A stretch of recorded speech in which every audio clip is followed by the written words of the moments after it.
Your phone's fully charged, I hope. Yeah, okay. Alright. This is good. Alright, here we go. I can watch it. Oh, sorry. Okay, yeah. If it falls your way, you know what to do. Yes, I got it.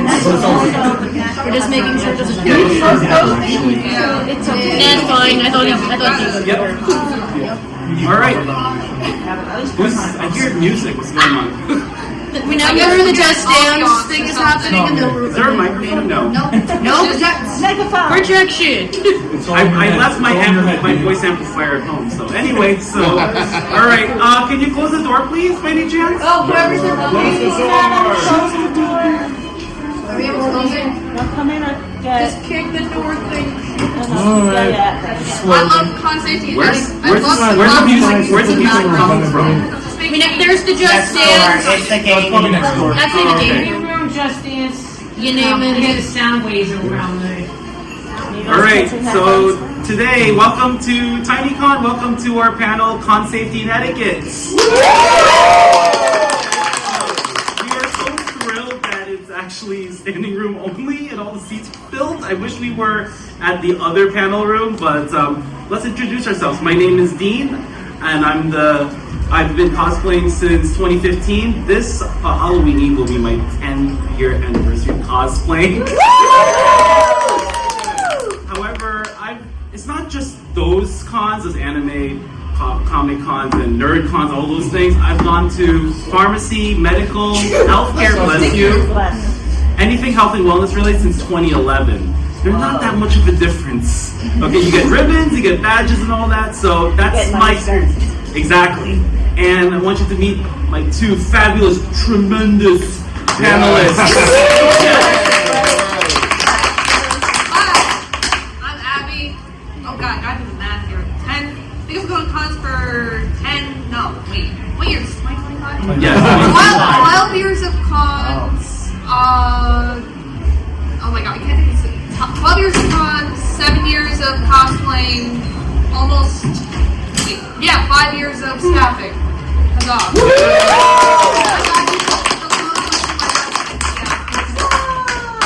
What's up, guys? My name is Izzy, also known as Izzy Bills, and I'm typically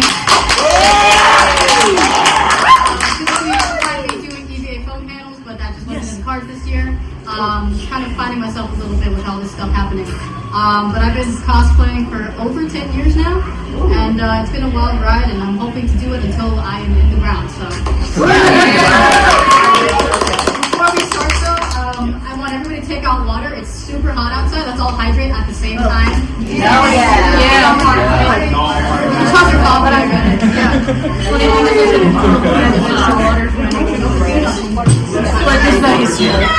I don't like this classwork.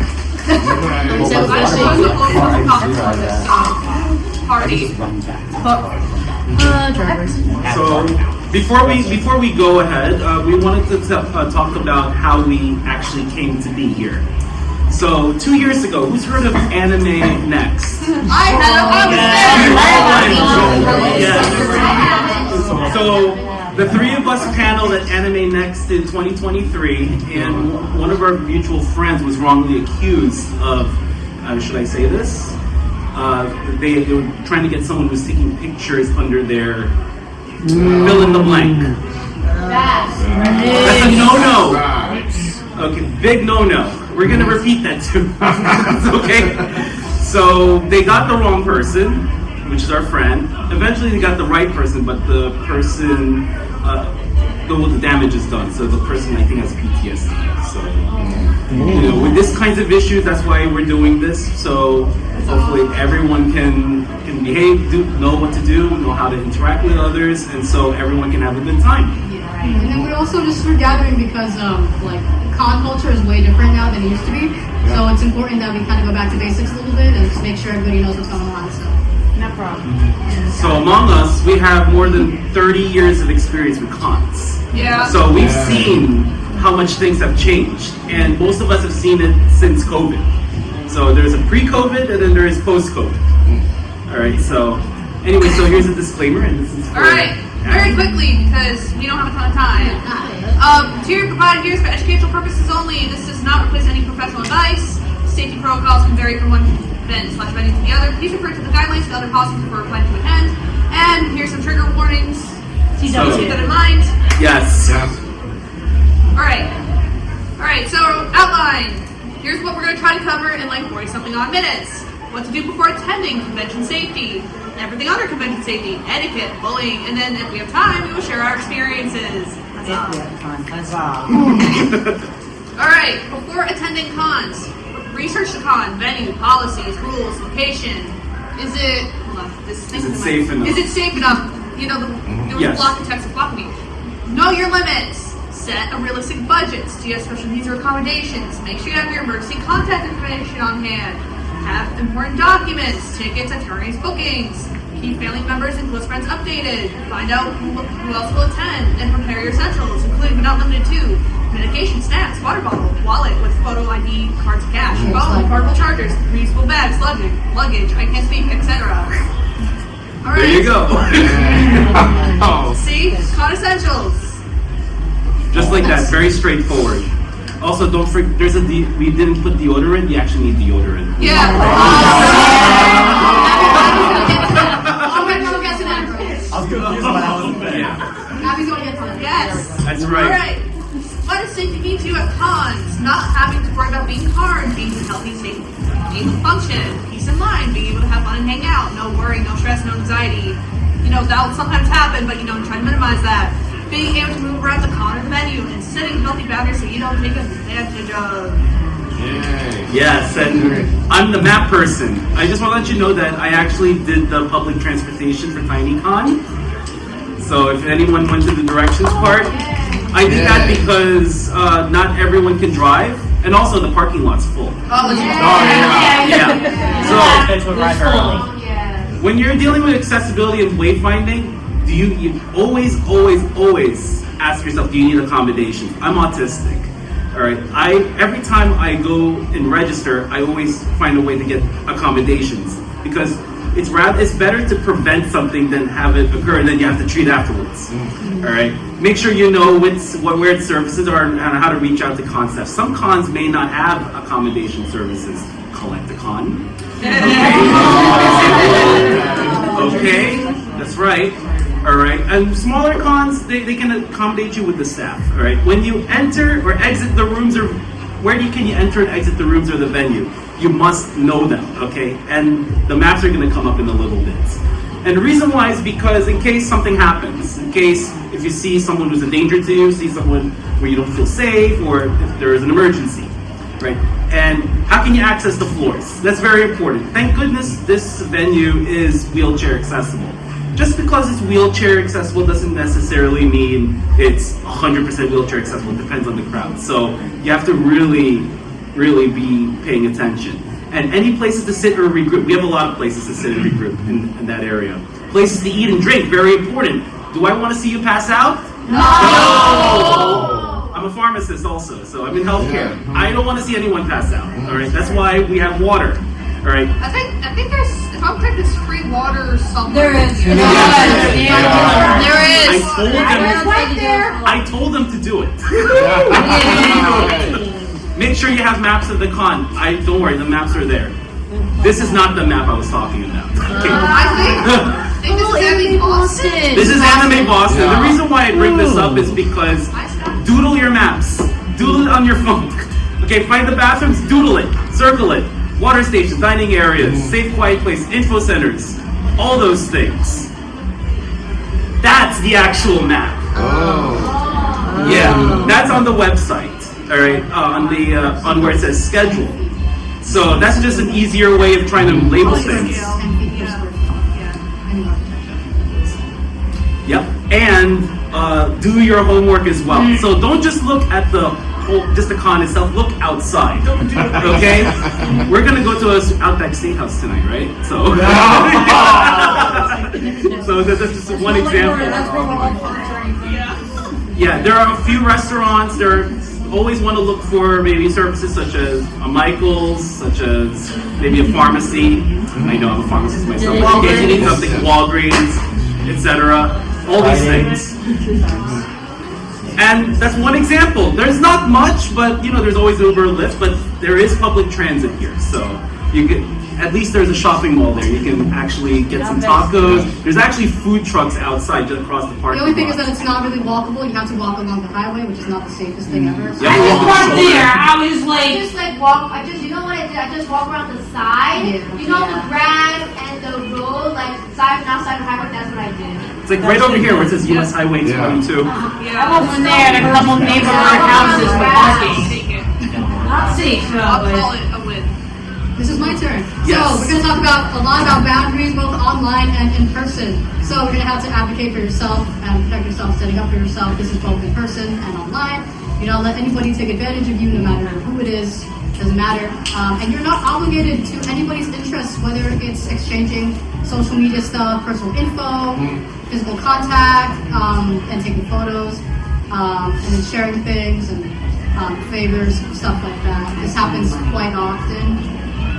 Yes. Yeah, there's one thing I want to add to this. If we go back to the previous slide. Okay. The third bullet, you're not obligated to anyone. It's your second one, do not let anyone take advantage of you. There's one thing I definitely want to add to that is like, all of us some of us are naturally very nice people, but like I'm a very nice person, but from experience, I want to give advice to everyone, do not let everyone take advantage of your niceness. So, That's true. that's so Yes. But being nice is still a good thing. Yes. Exactly, yes. Okay, and if you feel that somebody is harassing you, state and address the behavior, whether it's to a staff member at a con, to that person directly, or you can choose to just walk away from that if you're not able to mentally handle it. That's completely fine. Be with a group of friends. Typically, people attend cons with their friends, and it's all fine and dandy over there. And if things persist, if it's at a con, like it's a concrete, take a picture of the person and report it to con staff and or police. And the additional note, this is very important to me. If you are under 18, you have to be attending these things with a guardian. And I know, like, it's hypocritical. I've attended cons by myself since I was like 14. I've been to New York Comic Con by myself, and like, you know, not safe, especially now. Like, with how people just are, like, it's crazy. So if you can attend with somebody, like, just do it, just for your own safety. All right. The buddy. Speaking of the buddy system, what is the buddy system? It's at least 2 or more people that stick together during a time period, i.e. con, i.e. event, i.e. something, fill in blank. They're responsible for each other's safety and well-being.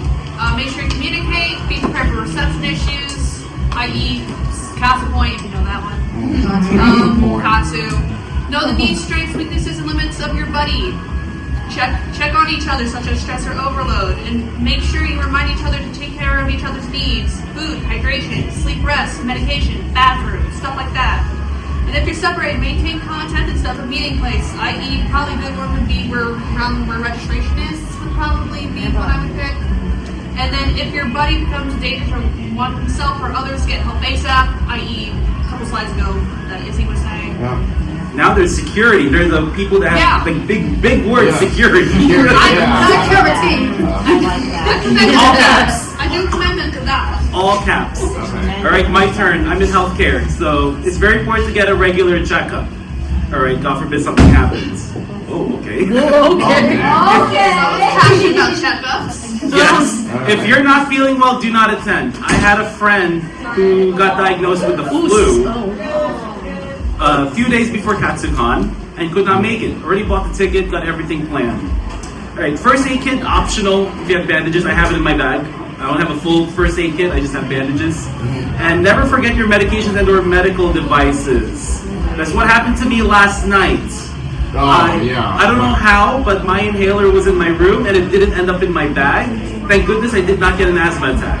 But thank goodness I found it in my room. I put it in my bag right away. Always find it in a place where it's easy to get to. Oh, you have a question? Yeah, I actually forgot to bring my inhaler too. So you live and you learn, right? So now you have to be really careful. It's not just inhalers, it's also insulin, Medication. other medications, cane, wheelchair, etc. Right? Food poisoning. That's Yes, that's right. This morning, I had a headache, so I took Advil this morning. Waking up, I got a headache, so I put Advil in my bag and I Oh yeah, so the pharmacist thing inside of me is telling me this. Do not take more than the recommended dosage for Advil. All right. So you don't want to go past 3,200 milligrams, and take it with food. All right. Also, carry insurance information. God forbid something happens, and primary care doctors' info, just in case. In case you have to go to the emergency room, whatnot. I've had a couple friends go to the emergency room during con weekend. Okay. Also, very important to have a list of allergies that you have to medication or any other foods, and to also have the health accommodations. I have an autism card, for example, so in case something happens, I show it to them. And be careful with your health. You have to think before making a decision. Okay. So if it's a Friday night or Saturday night and you're at a bar, think twice. Yeah. They can get impaired. So I'll go over this quickly. There's something called roofing, and yeah, so this happened at Holiday Matsuri 2023. Yeah, that as well. I've seen it. So one person got unresponsive, one person spiked the water cooler, and Concept had to give out water bottles, and someone went to the ER. So what is it?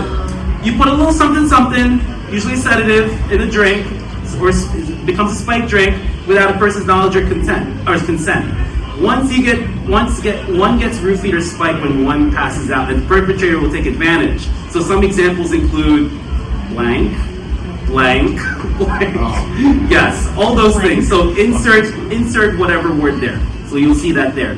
You may have memory loss. That's one of the side effects for some medications. So the word came from Rohypnol, which is flunitrazepam. It is not on the exam, I promise. Okay, it's what we call benzodiazepine, and those tend to be used for anxiety. So other ones is GHB. Don't memorize the name. Okay, it's okay. Ketolar, ketamine, and even alcohol, because it's a CNS or central nervous system depressant.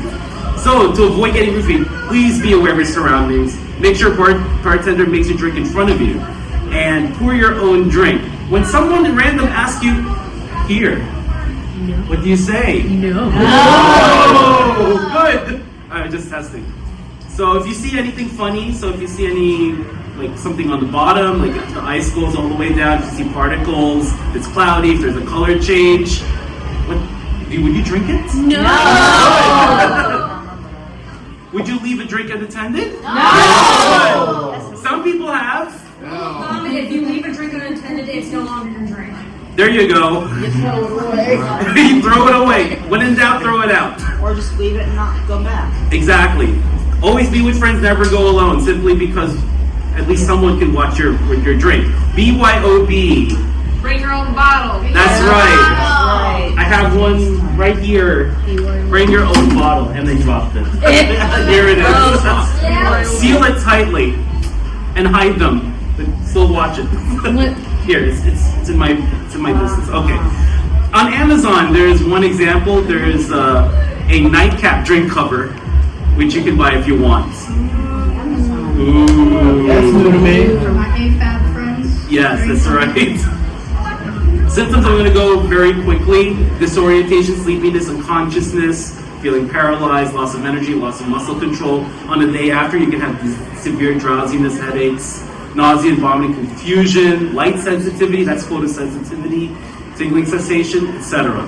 So if you got roofied, or you see or know someone who got roofied, you get help and call 911 ASAP. There is a short video on the next one, how to do what we call a recovery position.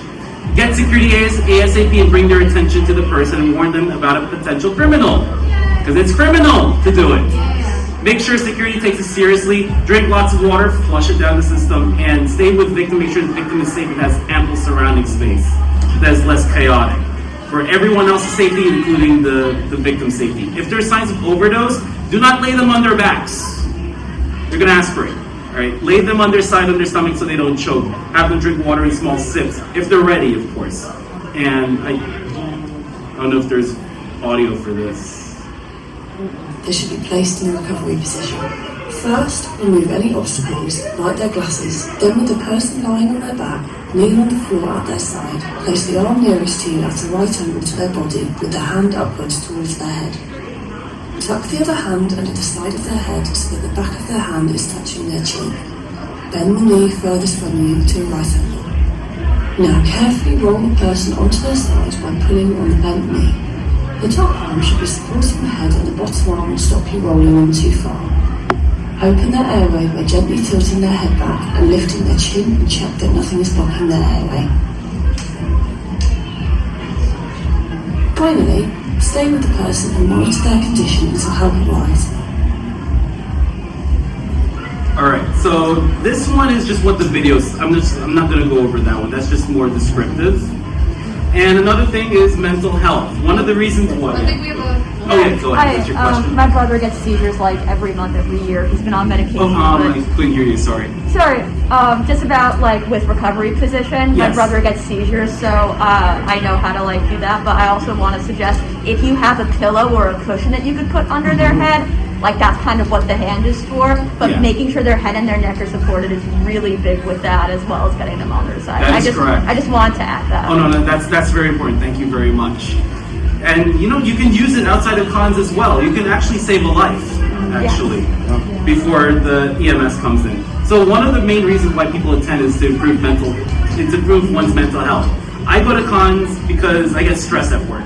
All right. Oh yeah. Life stresses me out, right? Yeah. All right. I come here to have fun and interact with all of you. Yes. And do our TikToks and all that stuff. Oh wait, or Instagram Reels, because we don't know what's going on with TikTok now. All right, so oh boy. So many attend conventions such as those cons like this, like TineeCon, as an escape. So anxiety. What is anxiety? A body's reaction to perceived danger or important events. So like an alarm system, Yes. it alerts to danger and helps us to prepare to deal with it. So it's a fight, flight, or freeze response. When you get anxious, you either your thoughts are focusing on you're beyond threat. So the body prepares to respond to the threat. So it can go off there when there's no real immediate threat. If it occurs too frequently, it's intense, it's a problem. All right. So a lot of times, you know, when you get stressed, you either fight back, or you want to run away, or you just don't know what to do. You just go, oh, I don't know what to do. So I say be brave. So breathe slowly. So I say inhale 10 seconds, but 10 slow seconds on your speed. Then you hold for a little bit, and then you breathe out 10 seconds, but not too fast. You got to do it on your speed, slowly. Relax every day. Allow ourselves time and space, and voice our fear. So you have to speak up. Okay, if you keep it inside you, you become a pressure cooker. Then you start to lose your mind. And eat and drink well, as always. Stay hydrated. All right, managing anxiety. So what we do, slow, deep breathing exercise as we talked about. Change the way you think and see things. I usually think when I feel as though I'm a failure, I change that from a statement to a question mark. Am I really a failure? Yeah, that's a good. That's one example. So positive thoughts, affirmations, listening to calm music, talking to those who you trust, physical activity. I do a lot of cardio. Don't stretch yourself too thin. You have to be easing yourselves. Therapy sessions. Who sees a therapist? Like I see a therapist. Yes. And medications, if needed, you need a prescription. Okay. Yes. You have a question? No, I know I take medications. I also smell something in the ventilation because the air conditioner's not working as well as it used to. I'll make it quick. We have No, make it quick. All right. 20 minutes. Yeah. That's how we feel right now. So 3-3-3 rule. All right. Identify 3 objects you see. I see my iPhone, I see my laptop, I see the table.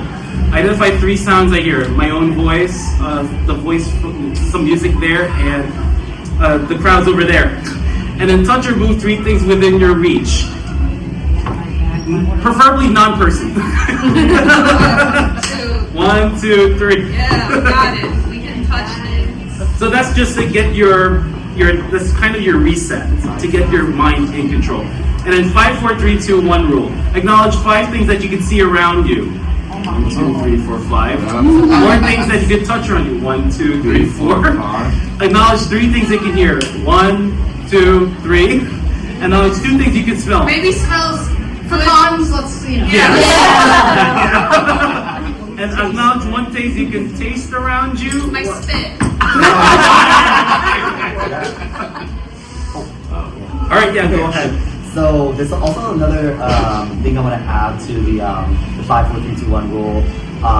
when it comes to like paying attention to your surroundings. Another cool advice I want to add to is stop, look, and listen. Like, use both eyes to look around, use both ears to hear sound. You don't know what you're missing until you stop, look, and listen. Not stop, drop, and roll. That's Not stop, drop, and roll. Listen. That's another tip I want to share. All right, prop expert. All right, this is my area of expertise right here. So weapons and props at conventions. I know our skate group, y'all have skateboards. In some conventions, that would be considered a weapon. And we've all seen Skate the Infinity. Adam uses it as a weapon. But weapons and props, please research per con on the weapon and prop policy prior to attending, because each con is different. And then exercise good judgment on the con floor. Consider materials when building and buying. For example, things made out of metal or actual weaponry, like working guns, which you should never bring anywhere. Oh no. Even BB guns, archery stuff for my Hawkeye cosplayers. And always make sure that things that look like a gun have an orange tip, because that indicates to even police that it's a fake weapon. And then for weapons and props, make sure you know how to carry and transport them. When you're making big props, always consider that you should be able to break them down so you can store it and transport them. And then check with your transportation carriers, whether you're taking the bus or the train, if you're going on a plane, stuff like that. And if it looks dangerous, don't expose it. Like, I would never bring Chainsaw Man around like just a regular grocery store. Also, just be considerate of where the area is for the convention. Like, let's say, like, this con, we are close to like Newark and like a bit more dangerous urban areas. So please use all kind of safety precaution. Anything that looks like weapons could get you in trouble. Even for like Dean's katana for his Dean cosplay, that is on the bottom. even in New York when you're on the subway, like you're going to be on someone's subway story and that's not going to be it. No. And then cons also require for people to do prop check, and I think prop check tag was like green tape for this con. Yeah. So that'll be checked by con staff, and if it fails, you might have to put your prop back in your car or your hotel. And then more stuff, okay. All of your actual weapons need to be disabled and tethered if possible. Projectiles, crossbows, guns, like bows and arrows, whatever. Handle with care when you're carrying them around. Like if you're again, the skateboards, I'm just using that because I can see y'all right now. If you have a skateboard, make sure you hold it close to you. Don't like grab it or like you're just walking, And also, no explosives, no smoke bombs, no pyrotechnics, anything. That is reserved for outside convention photo shoots, if permitted. And I know a lot of people that can carry self-defense, mainly pepper spray and mace. Depending on the state you're in, I know New York State has pepper spray illegalized. So if you do happen to use it, you could get in trouble even though you were defending yourself. It's such a gray area, it kind of sucks. So, I'm very passionate about this, is why I stood up. Yeah, it's basically a good rule of thumb to remember is when in doubt, leave it at home. Yeah, no, for real. Like, you don't want it to be taken away, Exactly. Especially if you make it or something. Finally, for the session that I'm probably notoriously known for.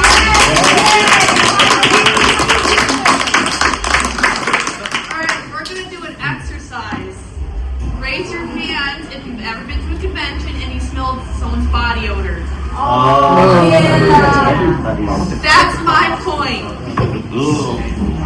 I didn't smell BO today, so I'm going to skip that part. But if you did, I'm sorry. Actually, I do. Remember, personal hygiene is important. Bathe, brush your teeth, and please, for the love of God, use deodorant daily. Body spray. If you think it's enough, put more on. Old Spice, New Spice, it doesn't matter what spice. And the Holy Grail. If you can afford a convention badge and a cosplay, you can afford deodorant. Thank you. Go to Dollar Tree. There you go. And in light of COVID, maintain your hand hygiene by washing your hands often. And covering your sneezes and coughs with your elbows and not your hands. We're not fine, guys. The older generation doesn't know. Alright. Rules or whatever. Get some sleep, eat some food, and please shower and put use deodorant, please. Brush your teeth. Alright, most people don't even know this, but cosplays never consent. Yeah. I mean, never. Isn't that a common sense thing? Like, You would not. You would think You were surprised. I don't go taking pictures of everybody like that. Like, come on. Oh, okay, this is so neat. Alright, basic etiquette here. Hopefully this is common sense. Be kind and patient. Treat others the way you want to be treated. Compliments and praise go a long way. Be responsible, and if anyone needs help people out or reach for staff. I don't know. When waiting in line, don't cut, don't push, don't shove. Do not block passageways or traffic, i.e. literally right out there. Be open and inclusive and mindful for everyone and their time. Treat people you want to be treated. We've heard that twice, and I don't know. Respect everyone as well as people's personal space and boundaries. Always ask for permission. And remember, being nice is free. That's great on that. No, it's so important we have to do it twice, actually. So nice you did. Alright, there you go. Okay, etiquette for my people who are always in photo shoots. Please know and research with photographers. There have been many a exposed in the community. I always go to photo shoots with friends, whether it's outside of a con or in a con, and then shoot an area where there are a lot of people, because the more eyes there are on you guys, the more help you could get. If a photographer wants to do a pose that you're not comfortable with, do not do it. This applies to whether it's a pose you just can't bend in because you're cosplay, or if it's something that's really like sexual, you know. Do not edit professional photos without the photographer's permission. Do not take any pictures of artwork in the artist alley unless it's permitted by the artists themselves. And do not take photos of cosplayers when they're in the middle of a shoot or when they're eating. I've had people do this to me while I'm eating. Really? I promise you will get a much better picture if I stand up and pose for you. Right. And if I say no to a photo because I'm eating, come back later, you'll find me. I'm at the con for like 10 hours at least. It has happened to a lot of us. Yeah, I mean, who wants literally Photoshop people who don't want to be photoshopping me. Oh my goodness. I just want to add something. Like, who the heck wants a picture of someone that's eating a burger for instance? Like, come on. Like, You'll be surprised. You'll be surprised. People have no shame. Some people have a fetish. Who knows? Oh my god. Well, I wanted to add something to consent and about taking pictures. Yes. For those of you that may be finding out right now, it's good to always have boundaries. Because it's not only good for your mental health, it'll actually tell that person to just back off. And believe me, it works. I'm in a much better place. Yeah. Oh yeah. That kind of moves into the bullying part of this. I'm not going to go through this entire thing. We're all adults. You should know what bullying is, including online and cyber and sexual bullying. This is going to be something that is, I'm going to kind of fly through, but I'm going to be very personal with this one. Bullying is unjust behavior where one person or group of people deliberately intimidates, abuses, or coerces another person with intent to harm, distress, or physically, emotionally. It can be verbal, physical, relational/social, like gatekeeping is part of it, but it's a very gray area, as well as damage to the victim's property. It's always good to hear out both sides and also to believe in what the victim is saying, and all things considered of risk factors being like race, appearance, etc. Bullying at cons, honestly, it happens and it's not talked about because it seems taboo at this point. But bullying at cons could be like discrimination, misogyny, homophobia, racism, people judging cosplays, like, you know, being like, oh, you know, that's not accurate, or like, oh, how come you're this race and that the main character is not? First, it's like, it's really weird, you know. I wish I could go into it more, but I can't. Clicks and gatekeeping, and then questioning one's knowledge of fandom or interest. Oh, that's a big one. Like, I've been into comic books since I was a kid, and like being a girl in a comic book space, I've been asked many a question like, oh, in Batman 567, what happens? Actually, Cassandra Cain appears in Batman 567. So, anyway, don't ever let anybody bully you that way. You know, you're here to enjoy yourself, even if you're not the biggest brainiac about like anything that you're cosplaying or you're into. You're doing it for the fun of the character, so it's not that deep. We're all dressing up. I'm going to talk about online bullying because this has happened to me this past week, and I'm very passionate about this. So, online bullying, it's basically the same as in person, but this is behind the screen. For more context, I have a Cassandra Cain cosplay. She is one of my favorite characters of all time, and I posted a video, just an innocent video of me just standing there. I am pretty heavy-chested. I won't, you know, not admit that. but that was not the intent of the video. But the unfortunate reality of people behind the screen, they will say anything. And it always remember, when you're commenting on anything, whether it's positive or negative, there is a person that's going to read that. There's a person that's going to wake up and go to the next slide. There's a person that's going to wake up and find a dick pic in their DMs.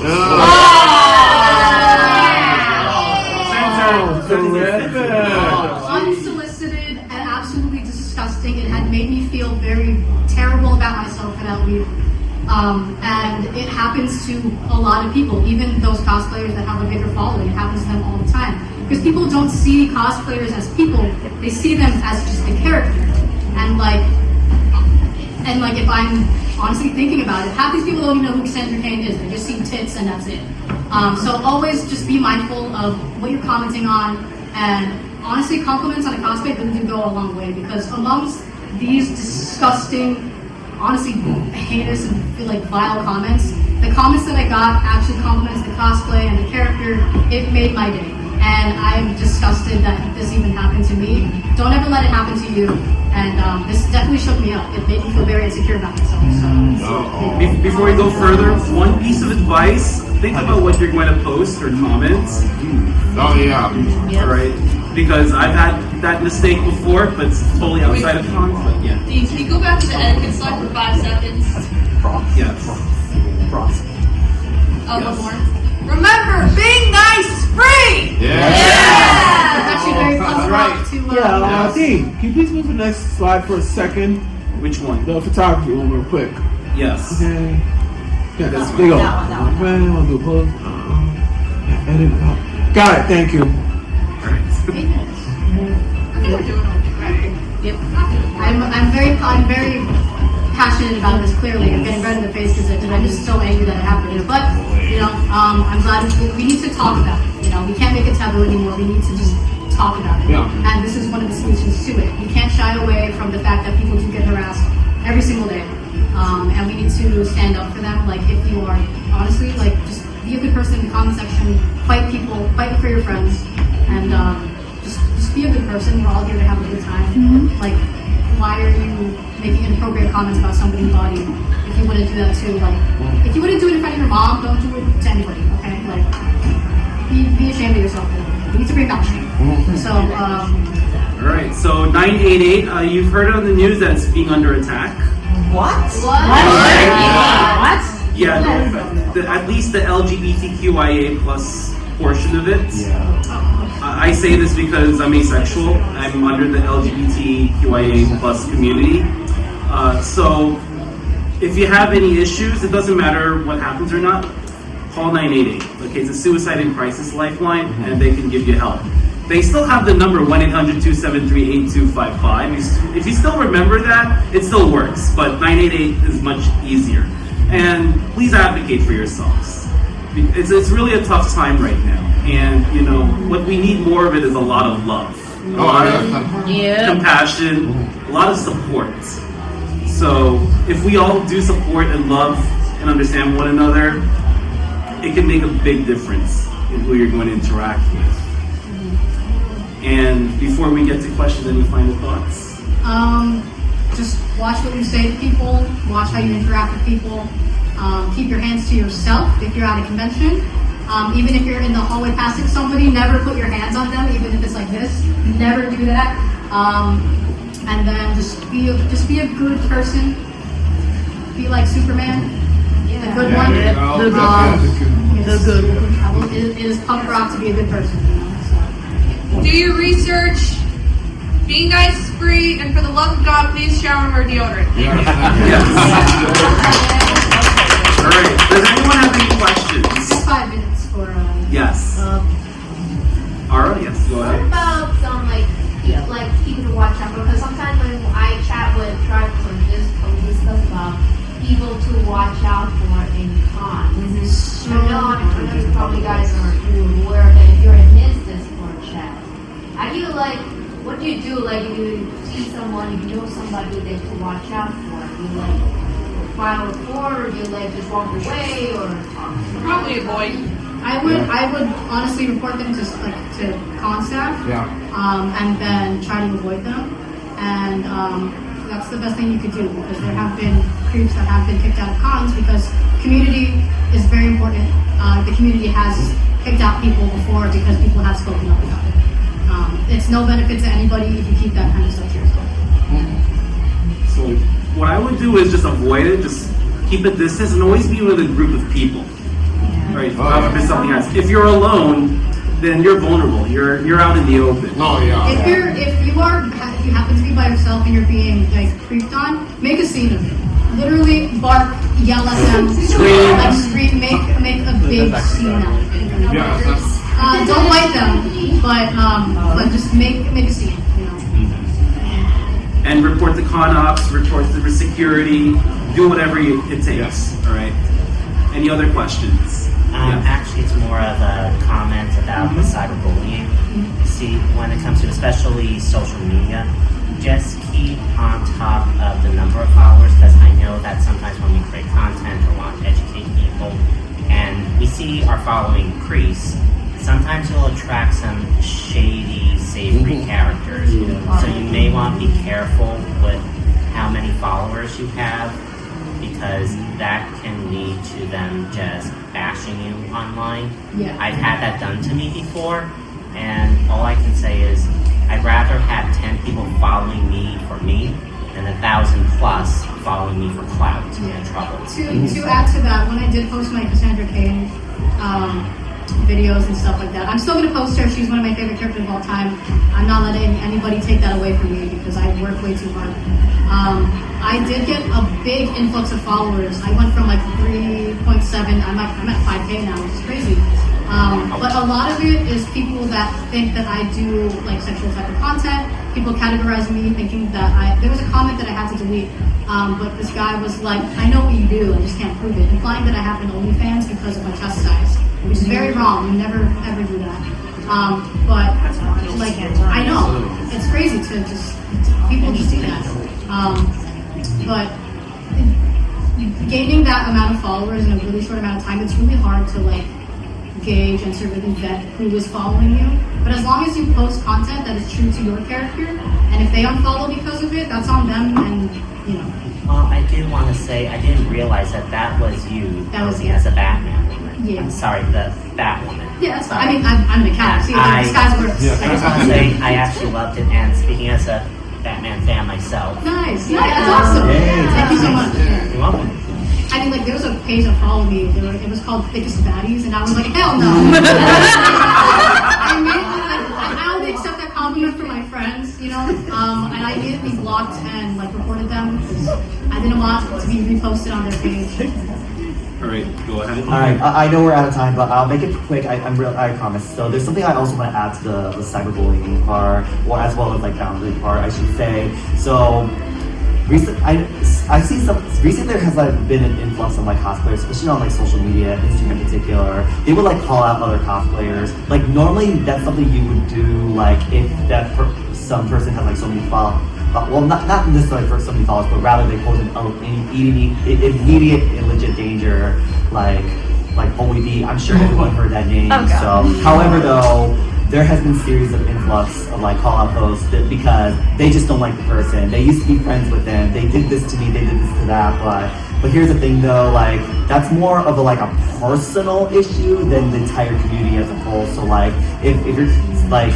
The way I would give advice to like all these people is like, if it's someone who did this to you like personally, and not like a scene as a whole, just don't call them out on social media that the whole world can see. The best way I would say is like stop, block, move on. Yeah. It's the best move on. I'm gonna speak on that real quick because we actually did include slides that did talk about call-out culture, but we decided to remove them because it's not.